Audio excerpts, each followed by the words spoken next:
Hello ಎಲ್ಲರಿಗೂ ನಮಸ್ಕಾರ. PTV news ಕನ್ನಡಕ್ಕೆ ಸ್ವಾಗತ. ನಾನು ಚಂದ್ರಿಕಾ. ಪಂಚತಾರ ಹೋಟೆಲ್ಗಳಲ್ಲಿ ಆಹಾರದ ಗುಣಮಟ್ಟ ಮತ್ತು ಸ್ವಚ್ಛತೆ ವಿಚಾರವಾಗಿ ಆಹಾರ ಸುರಕ್ಷತಾ ಇಲಾಖೆ ಇದೀಗ ಅಖಾಡಕ್ಕಿಳಿದಿದೆ. ರಾಜ್ಯದಲ್ಲಿರುವ 5 ಸ್ಟಾರ್ ಹೋಟೆಲ್ಗಳ ಮೇಲೆ ಇಂದಿನಿಂದ ಆಹಾರ ಸುರಕ್ಷತಾ ಇಲಾಖೆ ವಿಶೇಷ ದಾಳಿ ಹಾಗೂ ತಪಾಸಣೆ ಆರಂಭಿಸಿದೆ. ಆಹಾರ ಸುರಕ್ಷತಾ ಇಲಾಖೆ ಆಯುಕ್ತ ಶ್ರೀನಿವಾಸ್ ನೇತೃತ್ವದಲ್ಲಿ ಈ ಕಾರ್ಯಾಚರಣೆ ನಡೆಯುತ್ತಿದೆ. ಈ ಕುರಿತು ಮಾತನಾಡಿರುವ ಆರೋಗ್ಯ ಸಚಿವ UT ಖಾದರ್, ಅವರವರ ಆರೋಗ್ಯ ಅವರವರ ಕೈಯಲ್ಲಿದೆ, ನನ್ನ ಕೈಯಲ್ಲಿ ಅಲ್ಲ ಎಂದು ಹೇಳಿದ್ದಾರೆ. ಆಹಾರ ನಮ್ಮ ಆರೋಗ್ಯದ ಮೇಲೆ ನೇರ ಪರಿಣಾಮ ಬೀರುವುದರಿಂದ ಆಹಾರ ತಯಾರಿಕೆ ಹಾಗೂ ಉಪಚಾರ ಮಾಡುವ ಸಂದರ್ಭದಲ್ಲಿ ಸ್ವಚ್ಛತೆಗೆ ಹೆಚ್ಚಿನ ಆದ್ಯತೆ ನೀಡಬೇಕು ಎಂದು ಸಚಿವರು ತಿಳಿಸಿದ್ದಾರೆ.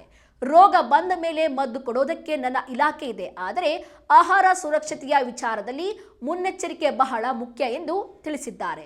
ಸಾಮಾನ್ಯ ಅಂಗಡಿಗಳಿಂದ ತಪಾಸಣೆ ಆರಂಭಿಸುವ ಬದಲು ಮೇಲಿನಿಂದಲೇ ಆರಂಭವಾಗಬೇಕು ಎಂಬ ಉದ್ದೇಶದಿಂದ ಪಂಚತಾರ ಹೋಟೆಲ್ಗಳಿಂದಲೇ ದಾಳಿ ಶುರು ಮಾಡಲಾಗಿದೆ ಎಂದು ಸಚಿವರು ಸ್ಪಷ್ಟಪಡಿಸಿದ್ದಾರೆ. ಇನ್ನು ತಿಂಗಳಾದರೂ ಹಾಳಾಗದೇ ಇರುವ ಬನ್ ಸೇರಿದಂತೆ ಕೆಲವು ಆಹಾರ ಪದಾರ್ಥಗಳ ಬಗ್ಗೆಯೂ ಅಧಿಕಾರಿಗಳು ಪರಿಶೀಲನೆ ನಡೆಸುತ್ತಿದ್ದಾರೆ.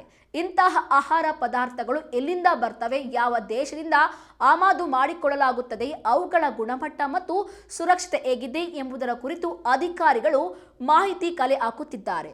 ಆಹಾರದ ಸುರಕ್ಷತೆ ಕುರಿತು ಜನರಿಗೆ ಮಾಹಿತಿ ನೀಡುವುದು ಸರ್ಕಾರದ ಜವಾಬ್ದಾರಿ. ಆದರೆ ಮಾಹಿತಿ ನೀಡದ ನಂತರವೂ ಅಂತಹ ಆಹಾರ ಸೇವಿಸಬೇಕೋ ಬೇಡವೋ ಎಂಬುದು ಜನರ ಆಯ್ಕೆ ಎಂದು ಸಚಿವ UT ಖಾದರ್ ಅವರು ತಿಳಿಸಿದ್ದಾರೆ.